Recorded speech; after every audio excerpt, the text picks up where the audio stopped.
Demonstrating the value of your work may not come naturally to you. Maybe it feels like bragging. Or perhaps you are so entrenched with executing the tactics to keep your organizational communications afloat that you can't seem to find the time to design the framework to showcase your skills. Or you could feel offended that the value you present as a strong communicator isn't immediately evident to your leaders. Whatever the reason, this commute, walk, or run is a great time to get inspired. Today, on the Internal Comms Procast, we catch up with Glen Schwartz, the Director of Corporate Communications and Events for Dunkin Brands. He talks about his unlikely path to internal comms and how he helps demonstrate the value of comms by sharing the right information at the right time with the right people. Circle is proud to sponsor the Internal Comms Procast. Circle's suite of easy-to-use tools helps communicators work smarter. But the value doesn't stop there. Circle's insights can give you the data you need to demonstrate the value and efficacy of each communication. Let Circle make your communications job easier. Request a demo at circle.com. That's CERKL.com. Welcome to the Internal Comms Procast. I am your host, Barry Williams. Today's guest is a communications leader at one of the most beloved quick service food brands in the nation. My name is Glen Schwartz. I'm the Director of Global Corporate Communications and Events for Dunkin Brands. So Dunkin Brands is home of two iconic brands, Dunkin and Baskin-Robbins. And I still struggle just to say Dunkin instead of Dunkin' Donuts, as mostly everybody's familiar with. We dropped donuts from our name, but not from the menu. Both brands have been around a long time, nearly 70 years of history with both of them. And both are going through transformations. So we have a long history, but we can't rest on what we've come to been known for quite some time. We have to remain modern and relevant and innovate in ways that we've never thought of in the past. With Dunkin', it's being more of a beverage-led company, leading with coffee and other beverages. And with Baskin-Robbins, it's appealing to a whole new generation of consumers that might not have originally grown up with Baskin, but being introduced in a different way. In my role, I cover all internal communications for Dunkin Brands, and that includes communications to our corporate employees, all of our franchisees across both brands, Dunkin and Baskin-Robbins, and making sure that all of our messaging from our leadership through corporate is sent and on message appropriately for all of those audiences. In terms of how I got involved with internal communications, it was actually by accident. Not something that was planned originally as part of my career path, but I started off in public relations and really wanted to go in-house. Working on the agency side in PR was like getting my master's degree. It was a great training ground, and the 6 years that I spent there, I learned a lot about time management, about being assertive, working efficiently, speaking up, understanding client needs, working with the client and handling customer relationship management, and really getting a feel for a number of different industries. That helped me really hone in and really understand how I wanted to approach working in-house and sinking my teeth into one industry, one company, and feeling more part of the family, as I say. So that's always lived with me. I always tell people who are finishing college whether they should go in-house or agency. I say, if you have a chance to work even just a few years on the agency side, it will benefit you in the long run. Having grown up with Dunkin', grown up in the Boston area, born and bred here, it was really exciting for me to have a chance to come here. And when an opening came along, it wasn't on the external side. So I was a little bit disappointed there, but I was heavily recruited to come and try this brand new role in internal communications. Did not have any experience or familiarity with internal comms, but I really wanted to work with Dunkin', so I figured I would give it a shot. Fast forward 11 years later, here I am still in internal comms in a leadership position. The structure of Dunkin Brands presents a very unique communications challenge for Glen and his team. Dunkin's corporate comms team needs to effectively communicate with corporate employees and franchisees spread out around the globe. That means operating different messaging strategies for each audience. Yes, so we have 1,200 corporate employees, and it's split almost half. So 600 are in our corporate headquarters in Canton, Massachusetts, and the other 600 are what we call field-based, so they work remotely, and they are almost like associates to our franchisees. So we have field employees in operations, marketing, store development, and training, and they serve as a support or associate type of function for our franchisees. And then in turn, our franchisees employ all of the workers in the stores. So the stores aren't owned by Dunkin' Brands corporate. We're 100% franchised, and those store employees are employed by franchisees. So in our job in communications is to really keep our franchisees and our employees engaged with all that's going on and which is happening so rapidly. And that's often one of our biggest challenges, is to keep everybody engaged with all the decisions being made, all the things being done to evolve the brands and keep up with such a competitive industry. So one of them is just keeping up with the rate and pace of information coming out. Just like in society with so much information and so many resources to access it, right now we're trying to keep up with all the decisions being made against our core strategies and keeping our franchisees, which I often consider a business-to-business type of communication situation, informed, but also engaged, because we're trying to do a few things. We're trying to keep them engaged with the business so that they execute and their restaurants perform well, but also we're constantly trying to sell them on the success and future plans for the brand so they invest in more stores and open more in the future. So constantly keeping them updated is one thing, but also just the way people are consuming information. Both our employees and franchisees consume information in different ways, and we have to invest and manage a number of different tools to make sure that information is delivered on time, but also accurately and in a format that they're comfortable with. Yeah, so there are a lot of similarities, but there are lines to be drawn between those two groups. First, with our corporate employees, we use a number of different tools to keep them engaged with the business, the decisions being made, and what's going on in our stores.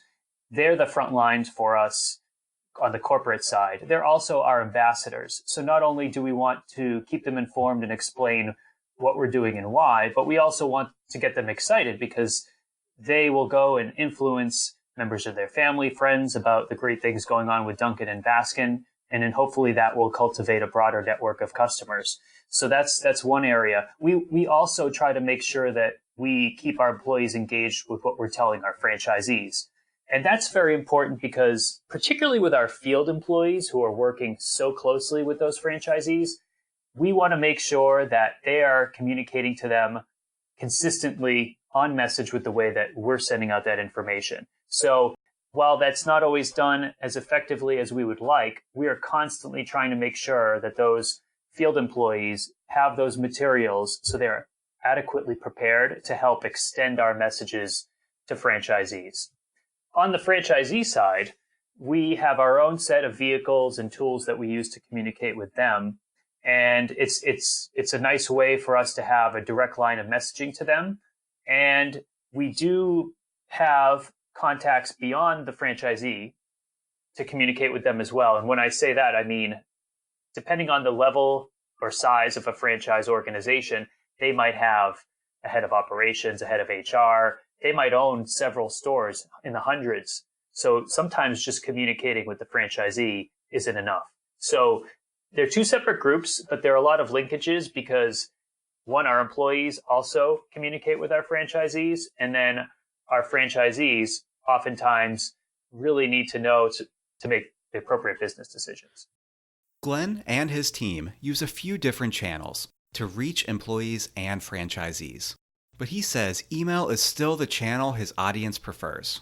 The channels are very similar. We use email as a primary form of communication, but there is some spin-off of that.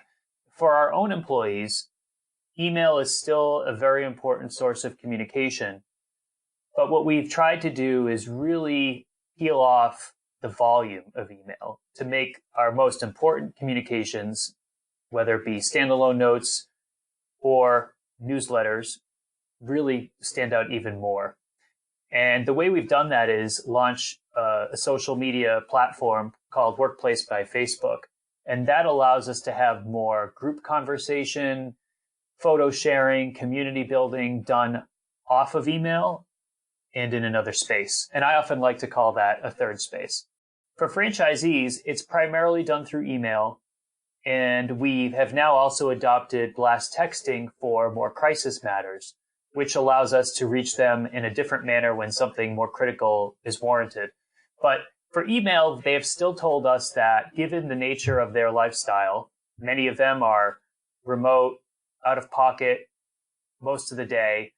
They like to see that information in real time off a mobile device, and they're not often on their desktop. So they're not going to a portal regularly. They're only going to a portal for offline resources or something periodically once or twice a week. So email continues to be the primary source, complemented by text. Over the years, Glen has honed his stat mix to reflect the interests of Dunkin's audience. Some people like data deep dives, and others, like his leaders, enjoy a pulse check of industry standard metrics. Here's what that looks like. So our leadership team likes a few different metrics. They like email open rates. They like to see how many employees are regularly visiting Workplace, both on desktop and on mobile. They like to see visitation on our portals. And they also like to see how many people are viewing videos and how long they're viewing them for. So those are really the core metrics. I think sometimes what we run into for a challenge is the frequency for how often we share those metrics with them, and are we picking out the most critical communications? Again, it comes down to really understanding our audience as a leadership team and finding the right cadence. And I think we're starting to find that now as well with managing the right amount of data so it doesn't become too much and turn them off. For IC team members, Glen says data can help them make decisions and share insights into the reason behind their process. They like to go back to our cross-functional partners who might be asking for a certain type of communications, and we might not think that's the best fit. And sharing that data, whether it be anecdotally or a more detailed version, that helps them push back. And I know in internal communications, we often find one of our biggest challenges is telling somebody that their information might not be important enough to get its own spotlight, like a standalone message or an individual post on a portal, and having that data to tell them, look, here's the most popular day when franchisees or employees are opening the most of our emails, or when they're on the portal the most, or this other type of vehicle might be a better option. Having that data gives us a firmer ground to stand on. Coming up on the Internal Comms Procast, Glen walks you through his planning process and shares the story behind the massive global event he and his team played a critical role in making a success. Internal Comms Pro is proud to present the Rise and Shine series, coming to a city near you.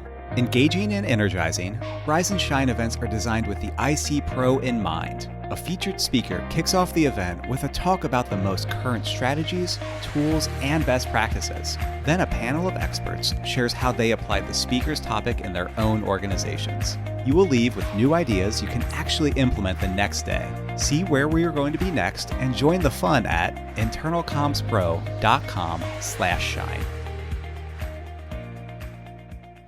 We are back with more from Glen Schwartz, the Director of Global Corporate Communications and Events for Dunkin Brands. In his role, Glen helps create communications and event plans that are shared with leaders. Glen feels that planning is one of the main ways he is able to demonstrate value and strategic thinking. It's a task he's well suited for. I'm a natural-born planner.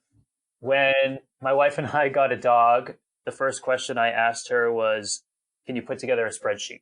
What are we going to buy? When is he going to come home? So that gives you a little bit of a peek into my life.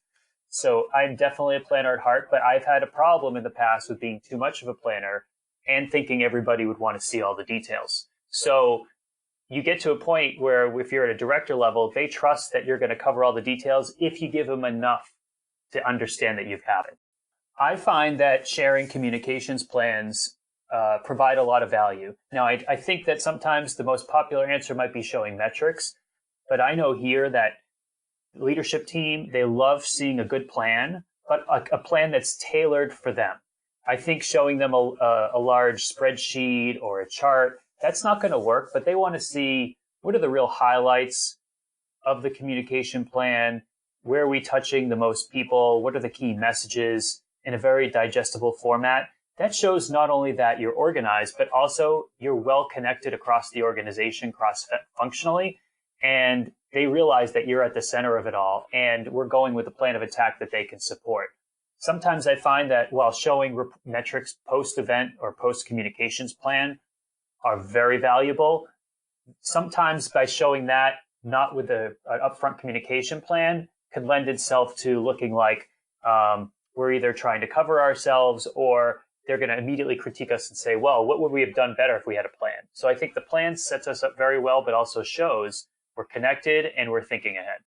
One way Glen has found to elevate internal comms at Dunkin' Brands is by getting employees involved. Well, on the employee side, we found that involving our employees in our internal communications plan has provided a lot of success.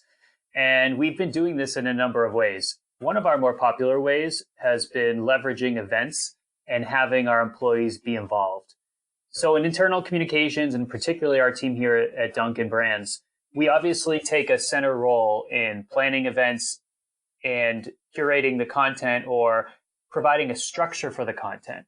But we like to involve employees because they are generally the subject matter experts and they're the ones that own that content. So with some careful guidance from us, we don't let them go off on their own. We'll put them within a framework of an event or communication. And not only do they benefit from having a little bit of control of the messaging, but they also get some spotlight time.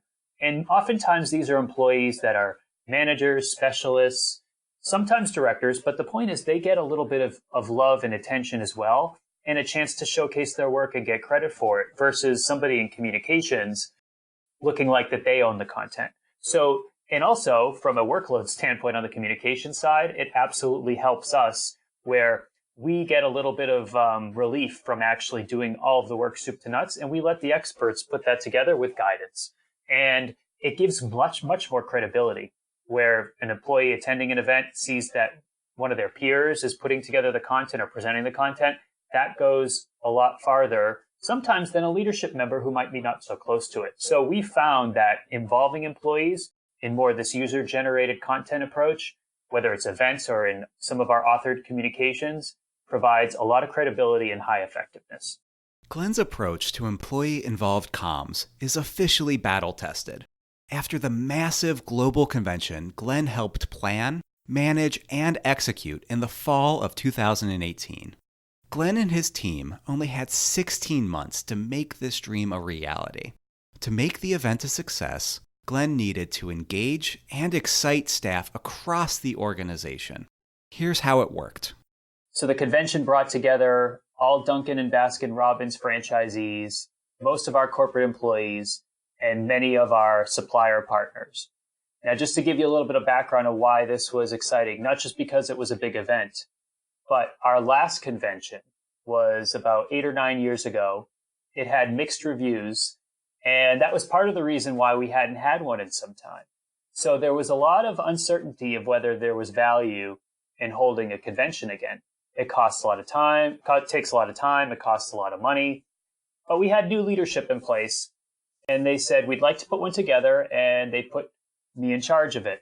So we had the challenge of convincing our franchisees it was worth the money, convincing our sponsors that it was worth their money to help fund it, and also our employees were being voluntold to work a lot of the event. So we had to also make it a compelling event for them too, while they also wanted to be an attendee in addition to being a worker. That sometimes at these conferences, you talk a lot about what's going to happen in a few years from now. Well, we had innovation already happening. So we could tell franchisees what's going to be happening with the brands, and then they could turn around to our trade show and see it in front of them and see it be applied in the future, both short term in the next year and then things they could see 3 years down the road. So we actually had 2 next generation stores built on the convention floor for them to go through and engage with and see. We had tons of product for them to try that was going to be released this year and then in future years. So it was kind of a nice mix between happening now and happening later. And then we also used that platform to announce that we were changing our name to Dunkin. So we had new leadership, we had the rebranding, we had the first event that we've ever put on in 8 or 9 years. So not only did we put together a successful event, we had 3,500 attendees between franchisees, their own attendees that came, our suppliers and our employees. We are now starting a cadence of having this event once every 3 years. So the next one is being scheduled in October 2021. So I take a lot of pride in that event, not just for helping put it together, but convincing that group of people that attended that it was a fantastic event. We also landed some top tier talent, getting Kelly Clarkson in and getting Kevin O'Leary from Shark Tank. So that was really a culmination of a lot of great work between communications, event planning, marketing that I'll always look back on fondly. With 11 years in internal communications behind him and great things ahead, Glen says there is one lesson about people he wishes he would have learned sooner. I wish that I would have learned a little bit more about understanding people a lot faster. And I say that more on the people management side. So coming in bright-eyed as a junior level employee, I'm obviously not thinking about being a manager. But I think one thing I wish I would have had a little bit more perspective on was the different needs of people, what motivates them, how to work with them, and then ultimately, how will that lead into managing? And I think I found in communications that you really think more about being a practitioner first, understandably, but then being a manager second. And nowadays, I think, especially with the requirements and the demands of the younger generations, people management is going to continue to grow in importance, and how you empower people and adapt is going to just rise in importance over the next few years. Internal Comms Procast is produced by Super Awesome Media. Our executive producer is Rachel Foles. Gina Moravec is our associate producer. Our theme music is Please Listen Carefully by Jawser via the Free Music Archive. Our intro music is Sea of Glass by Connor Sweeney. Thank you for listening.